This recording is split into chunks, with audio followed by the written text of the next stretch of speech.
Welcome to our channel. Today Bible verse in Tamil.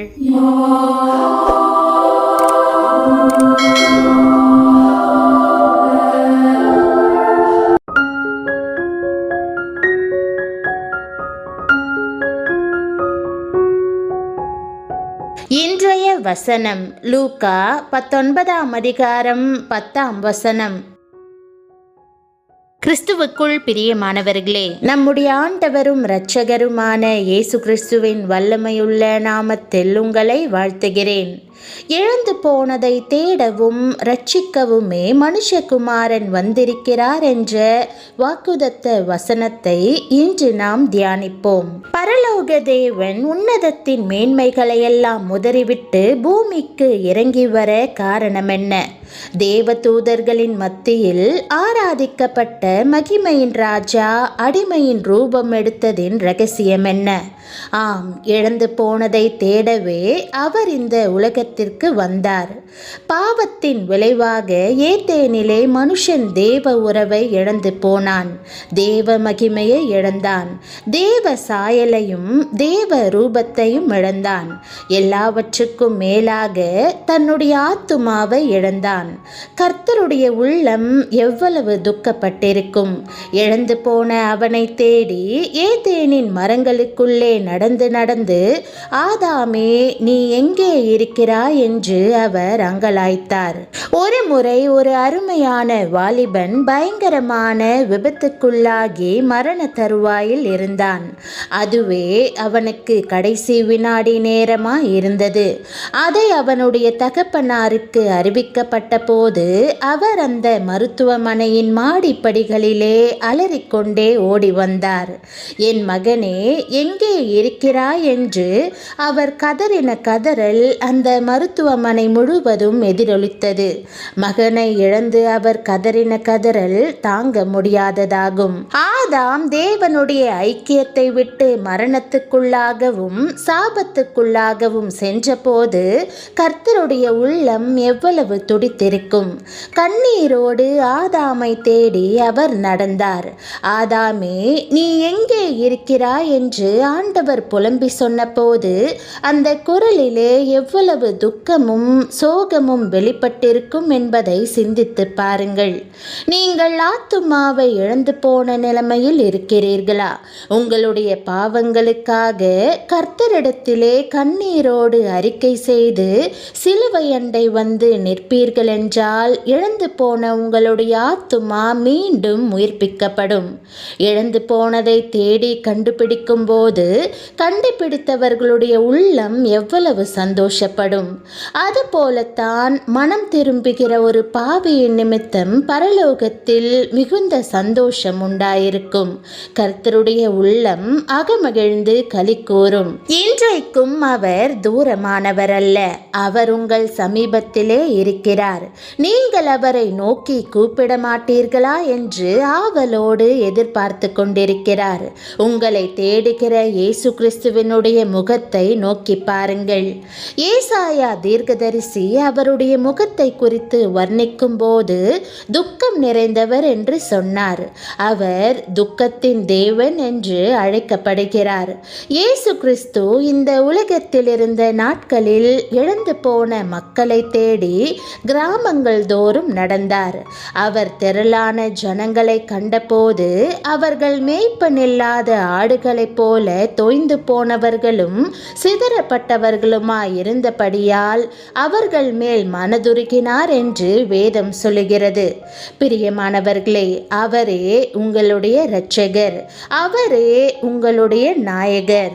தேவனுடைய குமாரனாகிய இயேசு உங்களுக்காக தன்னையே சிலுவையில் பலியாக ஒப்பு கொடுத்து தமது அன்பை வெளிப்படுத்தினார். அவர் முந்தி நம்மிடத்தில் அன்பு கூர்ந்தபடியால் நாமும் அவரிடத்தில் அன்பு கூறுகிறோம். பிரியமானவர்களே, நீங்கள் தேவனுடைய பார்வையில் மறைந்திருக்கவில்லை என்பதை நினைவிற்கொள்ளுங்கள். வேத புத்தகத்தில் சகேயு என்ற மனிதனை குறித்து வாசிக்கிறோம். இயேசுவை அவன் தேடி வந்த பொழுது அவன் உள்ளத்தின் ஆழத்தை அறிந்த ஆண்டவர் அவன் வீட்டிற்கு சென்று, இன்றைக்கு இந்த வீட்டிற்கு ரட்சிப்பு வந்தது என்றார். யோவான் 1:48 பிலிப்பு உன்னை அழைக்கிறதற்கு முன்னே நீ அத்தி மரத்தின் கீழ் இருக்கும்போது உன்னை கண்டேன் என்று இயேசு நாத்தான்வேலை குறித்து கூறுகிறார். உயிரற்ற சூழ்நிலைகளிலிருந்து இயேசு உங்களை உயர்த்துவார். நீங்கள் அவருக்கு விலையேற பெற்றவர்கள். ஆம், அவருடைய கண்கள் உங்களை எப்பொழுதும் பார்த்து கொண்டிருக்கிறது. இளம் வாலிபன் ஒருவன் திக்கற்ற நிலைமையிலே தன்னை பராமரிக்க யாரும் இல்லாத போது மிகுந்த வேதனைப்பட்டான். அது மட்டுமின்றி அவன் சரீரம் வலிப்பு வியாதியினால் மிகவும் பாதிக்கப்பட்டிருந்தது. ஒரு நாளைக்கு பல முறை அவனுக்கு வலிப்பு வரும். இனி வாழ்ந்து என்ன பயன் என்று தன் வாழ்வை முடித்து கொள்ள தீர்மானித்தான். ஒரு நாள் வீட்டை விட்டு தான் எங்கே போகிறோம் என்றே தெரியாமல் நடந்து சென்று கொண்டிருந்த சமயத்தில் தேவ மனிதர் ஒருவர் கூறிய அன்பு வார்த்தைகள் அவன் காதுகளில் விழுந்தன. மகனே, ஆண்டவர் உன்னை அழைக்கிறார். வருத்தப்பட்டு பாரம் சுமக்கிற உனக்கு இளைப்பாறுதல் தருவதற்காக உன்னை அழைக்கிறார் என்று கூறினார். அவனுக்கு ஒரே ஆச்சரியம். எங்கிருந்து இந்த சத்தம் வருகிறது என்று அந்த திசையை நோக்கி ஓடினான். அங்கே ஒரு போதகர் பிரசங்கம் பண்ணி கொண்டிருந்தார். அது மட்டுமன்றி அவர் ஜெபம் செய்த சமயத்தில் அவன் சரீரத்திலும் ஒரு வல்லமை இறங்கியதை உணர்ந்தான். மனதிற்குள் ஒரே சந்தோஷம். வீட்டிற்கு திரும்பி சென்றான். அடுத்த நாள் முழுவதும் அந்த வலிப்பு வியாதி அவனுக்கு வரவே இல்லை. மறுநாள் காலையில் அதே கூட்டத்திற்கு சென்று ஆண்டவர் செய்த நன்மையை குறித்து நற்சாட்சி பகர்ந்தான். இயேசுவின் அடியானாக மட்டுமல்ல, ஊழியக்காரனாக மாறும்படியாகவும் அவன் வாழ்வை ஆண்டவரே பொறுப்பெடுத்து ஆசிர்வதித்து வழி நடத்தினார். பிரியமானவர்களே, இன்றும் தேவன் உங்களை பார்த்து கொண்டிருக்கிறார். உங்கள் வாழ்வின் தேவைகளை அவர் அறிவார். உங்கள் வாழ்வின் ஒவ்வொரு இல்லாமையையும் அவர் நிரப்புவார். இயேசுதான் உங்கள் மிகப்பெரிய தேவை என்பதை அவர் அறிந்திருக்கிறார். இன்று நீங்கள் நம்பிக்கையற்றவராக இருப்பீர்களானால் உங்களை தேடி இயேசு வந்திருக்கிறார் என்பதை அறிந்து கொள்ளுங்கள். இழந்து போனதை தேடவும் ரட்சிக்கவுமே மனுஷகுமாரன் வந்திருக்கிறார் என்று வேத வார்த்தை கூறுகிறது. தேவன் தமது அன்பின் கயிறுகளால் உங்களை கட்டி இழுக்கிறார். உங்கள் முழு வாழ்க்கையையும் அவருடைய அன்பான கரங்களில் அர்ப்பணியுங்கள். ரட்சிப்பின் மகிழ்ச்சியை பெற்று சந்தோஷமாய் வாழுங்கள்.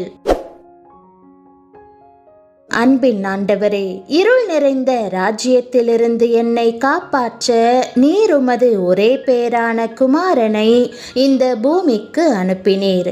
எனது நற்செயல்களோ தெய்வ பக்தியோ என்னை பிசாசின் பிடியிலிருந்து காப்பாற்ற முடியாது. உமது கிருபையை சார்ந்திருக்கிற என்னை நீர் இருளிலிருந்து விடுவித்தருளும். உமக்குள்ளே நித்திய சமாதானம் உண்டென்பதை நான் அறிந்திருக்கிறேன்.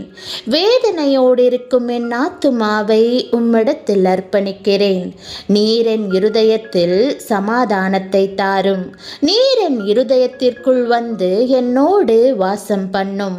நான் பிறக்கும் முன்பதாகவே நீர் சிலுவையில் எனக்காக உமது ஜீவனை தந்து நீர் காண்பித்த அன்பிற்காய் உமக்கு நன்றி. வாழ்வின் சவால்களையும் தேவைகளையும் சமாளிக்க உமது கிருபையை அருளி என்னை பலப்படுத்தும். இயேசுவின் நாமத்தில் ஜெபிக்கிறேன் நல்ல பிதாவே, ஆமென்.